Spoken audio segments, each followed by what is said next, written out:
Mulai. Assalamualaikum warahmatullahi wabarakatuh.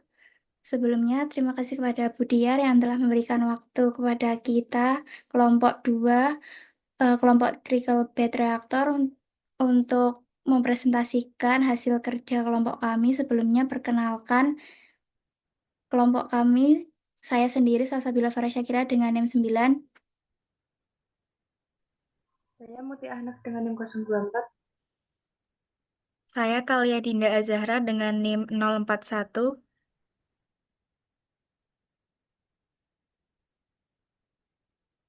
Saya Fitra Indah dengan NIM 066. Saya Indah Sari dengan NIM 111. Saya Nabila Aulia dengan NIM 145. Saya Fatima Zakia dengan NIM 146.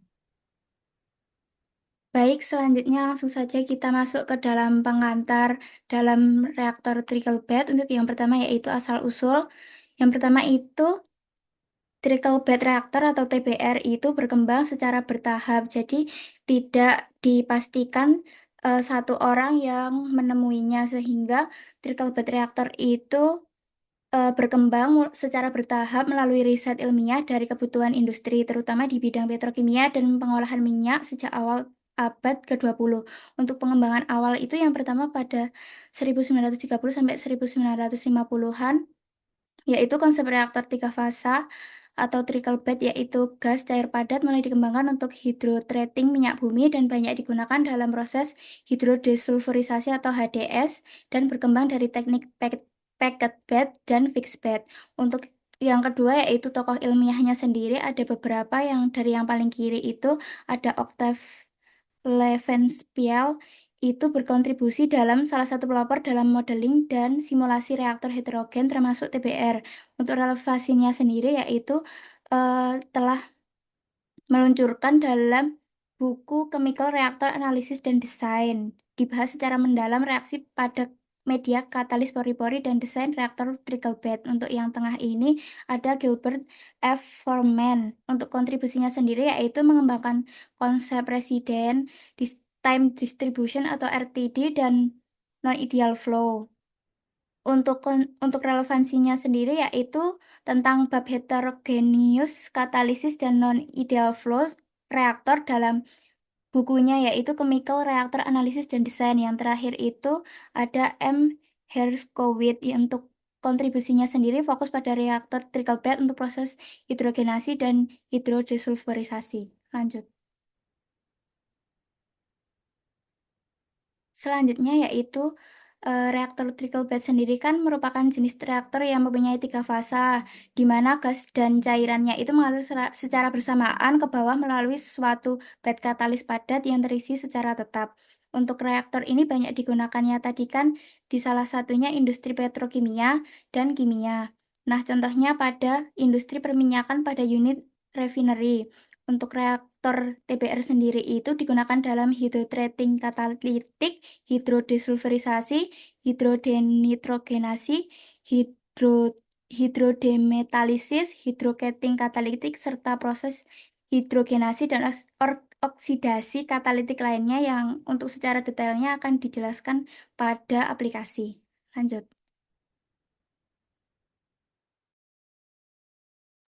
Baik, selanjutnya langsung masuk ke dalam prinsip dasar dari trickle bed reaktor. Jadi, reaktor trickle bed ini bekerja berdasarkan reaksi antara gas dan zat lain yang berada dalam bentuk cair atau larutan, yang mana semuanya akan berlangsung di atas permukaan katalis padat. Untuk konfigurasi fase dalam trickle bed reaktor termasuk dalam kategori reaktor multifasa, yaitu padat, cair, dan gas, di mana gas dan cairan akan mengalir melewati katalis padat. Untuk contoh reaksi, di sini kami mengambil dari Levensapiel, yaitu A yang berfase gas akan larut ke dalam fase cair, kemudian bereaksi dengan zat B yang ada di cairan tersebut. Reaksi ini akan berlangsung di permukaan katalis padat. Kemudian produk akhirnya bisa tetap dalam fase cair atau gas, atau juga bisa menjadi campuran dari keduanya, tergantung dari jenis reaksinya. Lanjut. Baik, selanjutnya di sini saya akan menjelaskan mengenai beberapa tipe dari reaktor trickle bed. Nah, ini ada tiga eh, klasifikasi berdasarkan susunan katalisnya. Yang pertama adalah reaktor trickle bed konvensional, di mana reaktor trickle bed konvensional ini memiliki katalis yang ukurannya bervariasi antara 0,5 sampai dengan 12 milimeter dan disusun secara acak. eh, Konvensional ini memiliki desain yang sederhana dan umum digunakan dalam berbagai aplikasi di industri. Namun, karena disusun secara acak, eh, dia memiliki kelemahan distribusi aliran cairannya yang tidak bisa merata. Lalu yang kedua adalah reaktor trickle bed semi struktur, di mana katalisnya itu disusun dengan struktur yang tetap seperti pada gambar itu adalah susunan monolit atau juga bisa disusun seperti honeycomb atau sarang lebah. Nah, karena susunannya yang tetap memiliki kelebihan perpindahan massa dan panas yang lebih efisien dan cocok untuk beberapa reaksi kompleks. Namun, biaya pembuatan struktur bisa lebih tinggi dan kurang fleksibel jika dalam mengganti jenis katalisnya. Lalu yang ketiga adalah reaktor trickle bed mikro, di mana katalisnya memiliki ukuran mikro hingga submilimeter. Karena ukurannya yang mikro, reaktor ini memiliki keunggulan memiliki luas permukaan kontak yang sangat besar, sehingga reaksinya dapat berlangsung secara cepat dan efisien. Namun karena dan desainnya lebih rumit, jadi ini kurang cocok digunakan jika di skala produksi besar. Lebih cocok untuk di skala kecil seperti di laboratorium. Lanjut.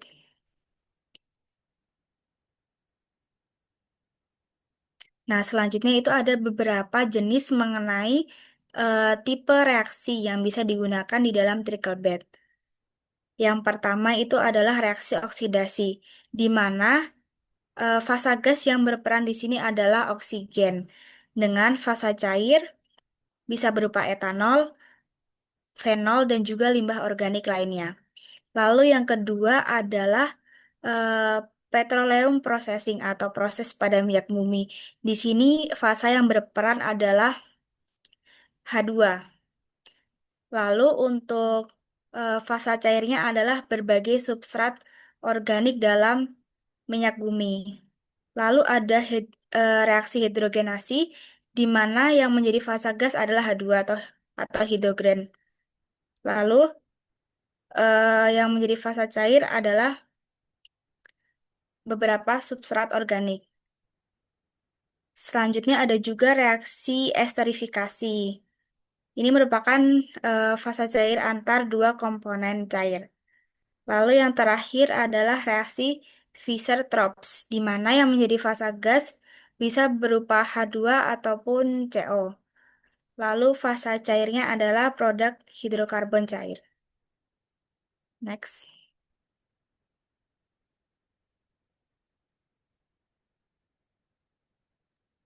Baik, selanjutnya saya akan menjelaskan prinsip kerja dari reaktor trickle bed secara umum. Yang pertama yaitu fasa padat itu merupakan fasa diam dalam reaktor atau biasa disebut sebagai katalis. Sedangkan fasa cair dan gas itu akan mengalir melalui bagian atas kolom jika alirannya itu searah. Kemudian, pada fase cair itu mengalir searah dengan gravitasi dari puncak ke bagian bawah reaktor dengan bantuan dorongan dari fasa gas.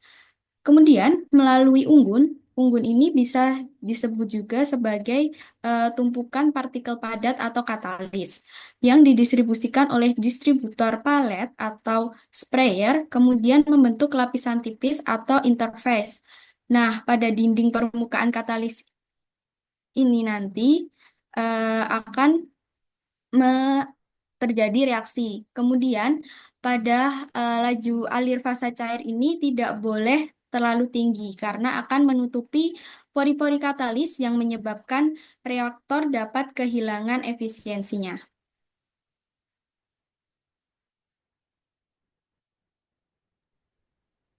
Baik, selanjutnya ada prinsip kerja dari trickle bed reactor. Nah, pada video tersebut lihatkan dari prinsip kerjanya yaitu reaktor tempat reaktan gas dan cair mengalir bersama-sama melalui suatu bed katalis yang tetap. Nah, dalam animasi tersebut tampak bahwa cairan dimasukkan dari bagian atas reaktor lalu menetes ke bawah karena gravitasi dan membasahi partikel katalis. Di sisi lain, gas juga dimasukkan ke dalam reaktor, bisa dari atas atau dari bawah. Untuk di video tersebut, gas dialirkan dari atas. Kemudian kedua fasa tersebut berkontak di permukaan katalis dan reaksi berlangsung di sana.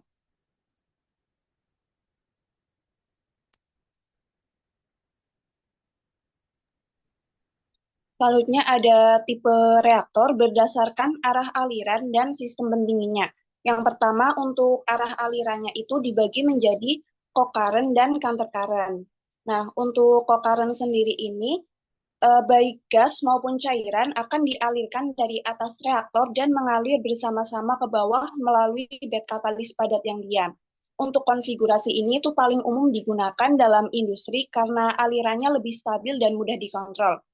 Untuk reaktor jenis ini juga cocok untuk reaksi eksotermis karena panas yang dihasilkan dapat terbawa turun bersama aliran fluida, sehingga membantu menghindari akumulasi panas atau hotspot di zona tertentu.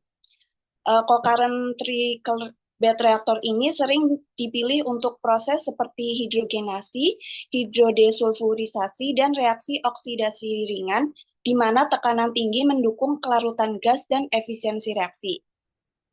Sementara itu, pada counter current trickle bed reactor, cairan tetap dialirkan dari atas ke bawah, tetapi gas dialirkan dari bawah ke atas, sehingga kedua fasa mengalir dalam arah yang berlawanan. Untuk konfigurasi ini memungkinkan transfer massa yang lebih efisien karena gradien konsentrasi reaktan tetap tinggi di sepanjang bed.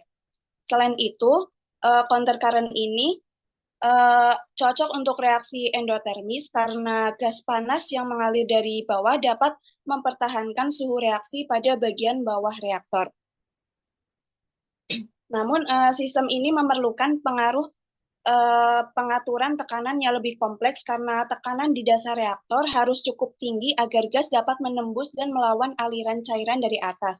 Bila tidak dikendalikan dengan baik, perbedaan tekanan ini dapat menyebabkan ketidakstabilan aliran seperti flooding atau maldistribusi gas dan cairan. Selanjutnya, tipe reaktor berdasarkan sistem pendinginnya. Ada yang pertama yaitu jaket trickle bed reaktor, di mana pendinginan atau pemanasan dilakukan melalui jaket luar yang mengelilingi badan reaktor. Kemudian media pemanas atau pendingin dialirkan dalam jaket ini. Kemudian reaktor tipe ini tuh relatif sederhana secara desain dan mudah dibangun, sehingga umum digunakan pada reaksi eksoterm ringan, seperti hidrogenasi atau reaksi oksidasi yang ringan. Namun, karena hanya mengandalkan dinding luar untuk perpindahan panas, distribusi suhu dalam bed seringkali tidak merata. Nah, hal ini bisa menyebabkan terbentuknya hotspot di tengah reaktor, terutama pada reaksi eksoterm yang intens, sehingga dapat menurunkan efisiensi atau membahayakan keselamatan proses.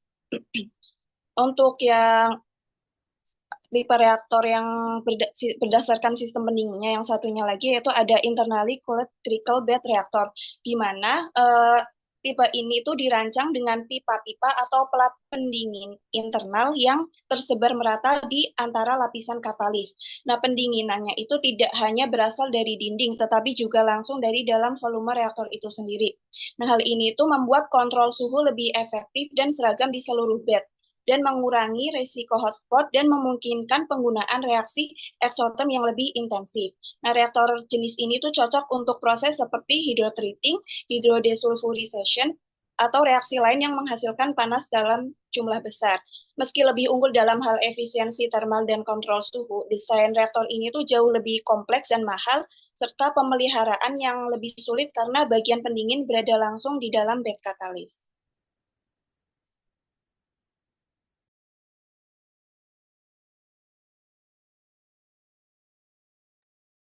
Baik, selanjutnya adalah two film teori. Two film teori itu merupakan dua film yang memisahkan dua reaktan yang bereaksi hingga menghasilkan suatu produk. Nah, two film teori ini terjadi pada yang pertama itu antara gas dan liquid. Di antara gas dan liquid itu membentuk suatu interface yang dapat ditentukan dengan menggunakan konstanta Henry sebagai berikut ini. Sedangkan pada liquid dan solid itu membentuk interface yang dipengaruhi oleh luas permukaan padatan dan difusi dalam cairan, di mana difusi dalam cairan itu ditentukan oleh AI ini sebagai eh, gas liquid dan AC, yaitu seberapa efisiensi transfer massa yang terjadi.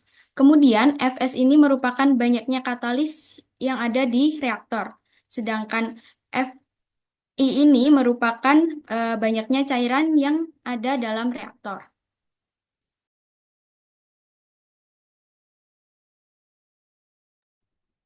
Kemudian untuk selanjutnya, alur perpindahan zatnya yang terjadi di trickle bed.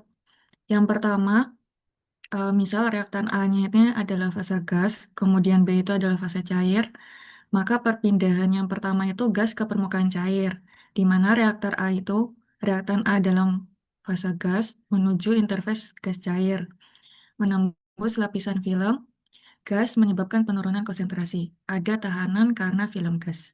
Yang kedua, itu ada dari permukaan cair ke bulk cairan, di mana di sini tidak ada resistansi signifikan, ditandai dengan garis lurus. Yang ketiga itu dari bulk cairan ke permukaan katalis. Ada tahanan karena film cair di sekitar partikel katalis. Kemudian yang keempat, masuk ke dalam pori katalis. Di dalam partikel katalis terjadi difusi dan reaksi. Ada tahanan difusi internal dalam pori. Next.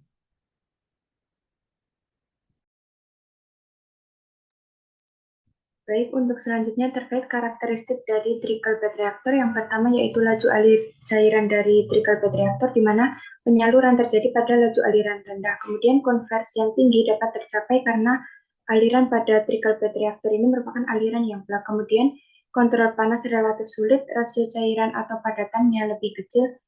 Dengan pemisahan katalisnya tidak dibutuhkan pada jenis reaktor tersebut. Kemudian untuk pressure drop sendiri dalam keadaan normal memiliki pressure drop yang rendah. Untuk gesekan katalis sendiri tidak menjadi masalah karena partikel katalis sudah diperbaiki. Kemudian aplikasi dari reaktor ini digunakan pada saat rasio gas atau cairan sangat tinggi dengan volume maksimal 300 meter kubik. Kemudian untuk tekanan kerja maksimum kemungkinan berada pada tekanan yang sangat tinggi dengan biaya investasi dan biaya operasional yang relatif rendah.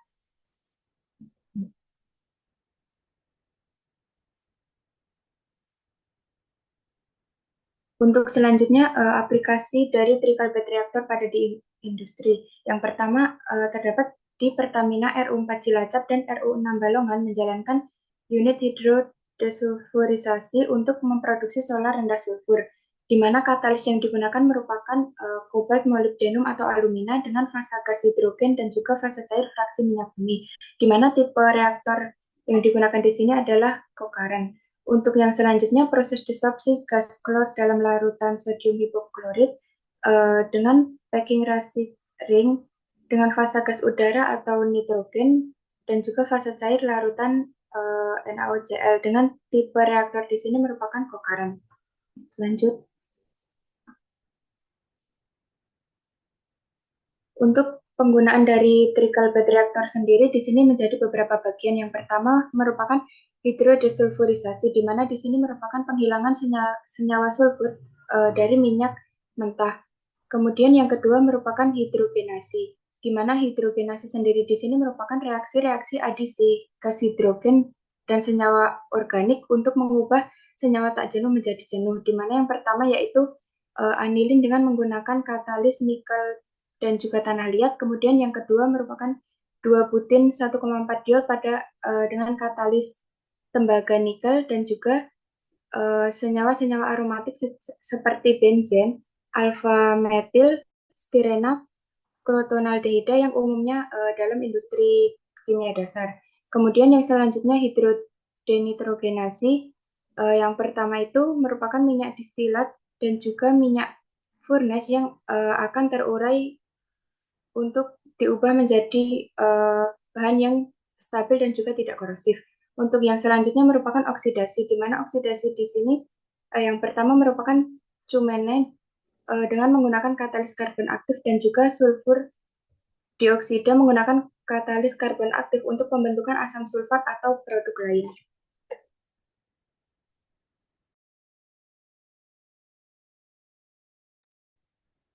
Di sini ada contoh reaksi hydrodesulfurization diambil dari jurnal Geni et al. Pada tahun 2020 dengan judul Nanoparticle Catalyst Hydrodesulfurization of Diesel Fuel in a Trickle Bed Reactor Experimental and Optimization Study. Bisa dilihat di sini reaksinya yaitu C12H8S plus 2H2 menghasilkan C12H10 plus H2S. Di benzitiofen atau C12H8S merupakan senyawa aromatik sulfur dalam minyak bumi. Reaksi hidrodesulfurisasi atau HDS bertujuan menghilangkan kandungan sulfur dari bahan bakar diesel agar lebih ramah lingkungan. Di mana pada jurnal ini menggunakan katalis nano kobalt molybdenum dengan penyangga gamma alumina menghasilkan bifenil dan H2S sebagai produk sampingan. Bisa dilihat dari ilustrasi gambarnya ini termasuk ke dalam jenis co-current. Next.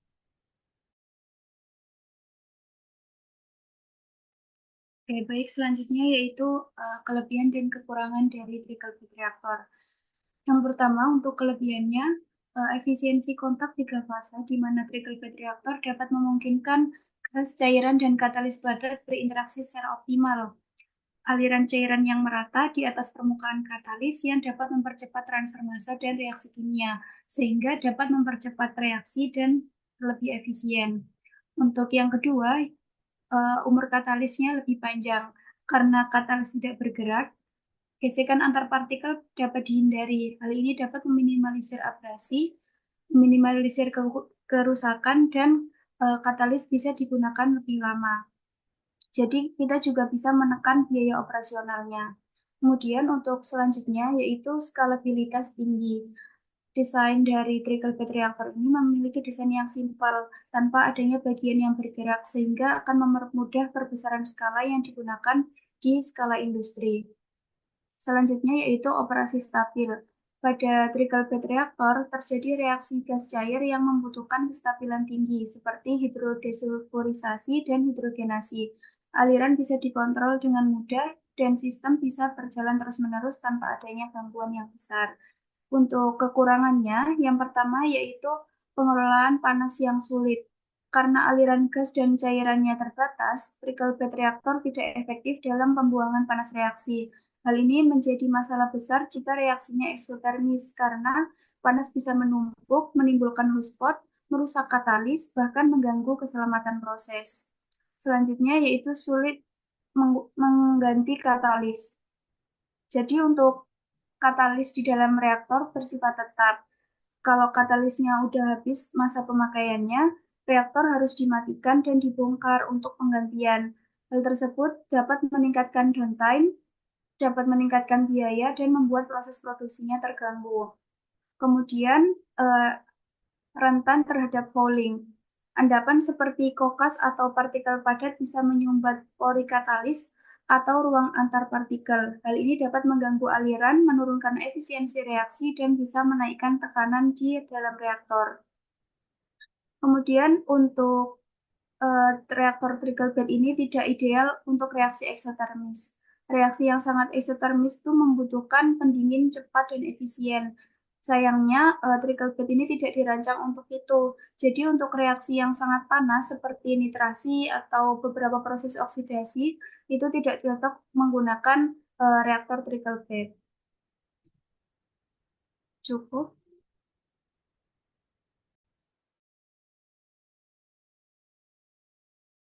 Baik, sekian dari kelompok kami. Banyak kurangnya mohon maaf, Ibu. Assalamualaikum warahmatullahi wabarakatuh.